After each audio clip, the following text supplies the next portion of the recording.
Pengusaha telepon seluler Putra Siregar dan aktor Rico Valentino terlibat aksi pengeroyokan di sebuah kafe kawasan Senopati, Jakarta Selatan.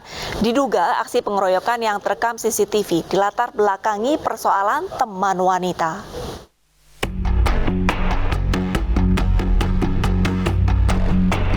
Dari rekaman CCTV sebuah kafe di kawasan Senopati, Jakarta Selatan, keributan terjadi dalam kerumunan di salah satu sudut ruangan. Peristiwa yang berujung penganiayaan tersebut melibatkan pengusaha ponsel Putra Siregar bersama temannya Rico Valentino. Peristiwa ini terjadi pada 2 Maret 2022 dini hari. Kasus ini pun berujung pada laporan korban MN ke Polres Metro Jakarta Selatan. Menurut polisi, korban baru melaporkan peristiwa yang menimpanya karena menunggu itikat baik kedua pelaku untuk meminta maaf. Polisi yang menindaklanjuti laporan tersebut juga memeriksa dan menahan Putra Siregar dan Rico Valentino selama 20 hari ke depan. Berdasarkan keterangan pelaku, keributan terjadi karena Rico melihat salah seorang teman perempuannya bergabung ke meja korban. Di bawah pengaruh minuman keras, pelaku menganiaya korban hingga luka di wajahnya.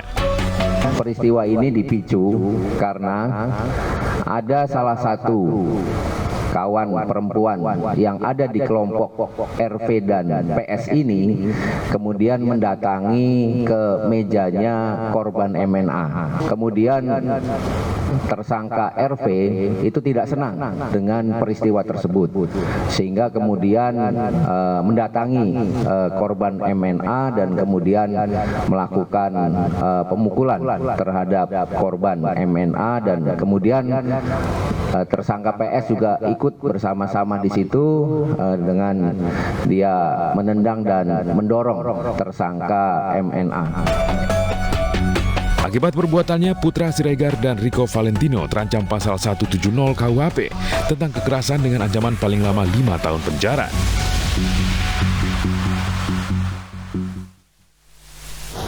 Kedapatan digunakan sebagai tempat mesum sebuah wisma di Cengkareng, Jakarta Barat disegel petugas. Selain melanggar ketertiban umum, wisma tersebut belum memperpanjang izin usaha sejak tahun 2014.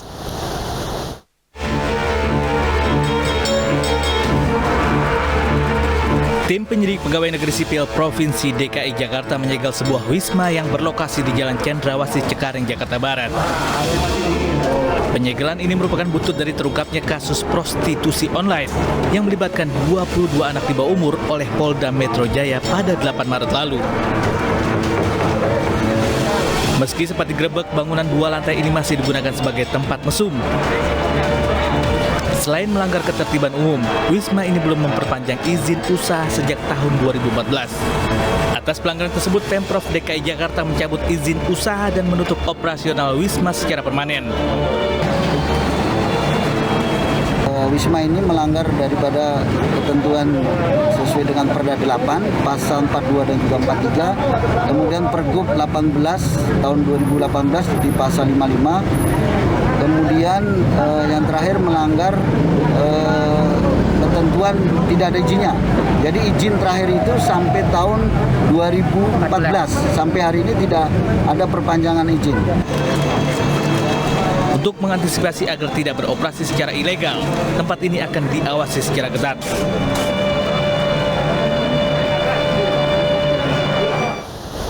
Tergiur mendapatkan uang banyak, seorang suami menjual istrinya di media sosial.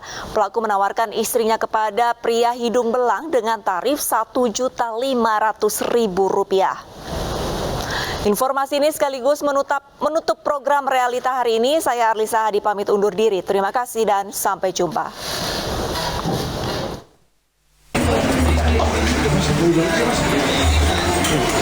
Pria ini yang seharusnya melindungi dan menjaga istrinya justru tega menjual pasangan hidupnya.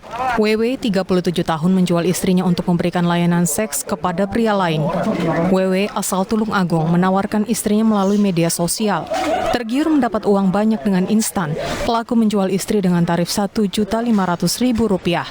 Penghasilan pelaku bekerja di bengkel dinilai tak cukup memenuhi kebutuhan hidup. Pelaku ditangkap polisi saat transaksi di salah satu hotel di wilayah Mojokerto. Saat WW diamankan, terdapat 2 laki-laki dan seorang perempuan yang merupakan istri pelaku. Pria ini beroperasi di wilayah antar kota di Jawa Timur. Dari tangan pelaku, polisi menyita sebuah mobil, uang Rp1.500.000 dan beberapa barang bukti lainnya. Istrinya. Istri Siri. 2 kali. 2 kali. Kenapa Pak? Yang satunya di mana Mas? Yang pertama di mana? Kiri. Berarti yang kedua di Mojokerto. Sesuai kesepakatan, pelaku menerima uang sebesar Rp1.500.000. Dan pria yang memesan istrinya, kemudian terjadi hubungan suami istri antara pria pemesan, korban atas nama B, dan tersangka. Mendekam di balik jeruji besi, pelaku tak dapat berlebaran bersama keluarga. Pelaku dijerat pasal 2 ayat 1 Undang-Undang Nomor 21 Tahun 2007 tentang pemberantasan tindak pidana perdagangan orang dengan ancaman maksimal 15 tahun penjara.